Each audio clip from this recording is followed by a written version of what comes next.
Bonjour à tous, nous entamons un nouveau cycle dans la programmation des fonds européens.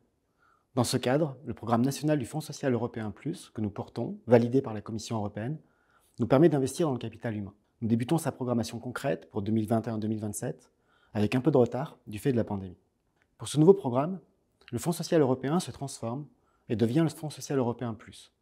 Avec ce fonds, le ministère du Travail, du Plein Emploi et de l'Insertion va pouvoir mobiliser plus de 4 milliards d'euros, principalement destinés à renforcer l'insertion dans l'emploi des personnes qui en ont le plus besoin, les bénéficiaires du RSA, les demandeurs d'emploi de longue durée et les jeunes en particulier. Le programme national soutiendra également le développement des compétences de salariés dans les entreprises confrontées aux transitions numériques et écologiques. Enfin, le ministère se donne l'ambition d'intégrer les objectifs d'égalité femmes-hommes, de favoriser la qualité de vie au travail, la prise en compte de l'impact environnemental dans l'ensemble des projets soutenus par le Fonds social européen Plus. Ce programme s'appuiera sur les territoires, et notamment sur les départements et les collectivités urbaines, à qui seront délégués près de la moitié de ces fonds.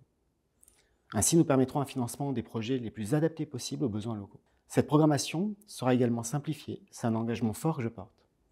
Il faut poursuivre cette simplification pour garantir que les fonds européens parviennent effectivement à ceux qui en ont le plus besoin. Les priorités du FSE+, répondent à l'ambition d'une Europe plus sociale à travers la mise en œuvre du socle européen des droits sociaux. C'est aussi une réponse à nos priorités nationales, que sont la lutte contre la pauvreté et le retour au plein emploi, notamment des plus jeunes. Il nous faut aussi porter une attention aux salariés fragilisés ainsi qu'aux seniors.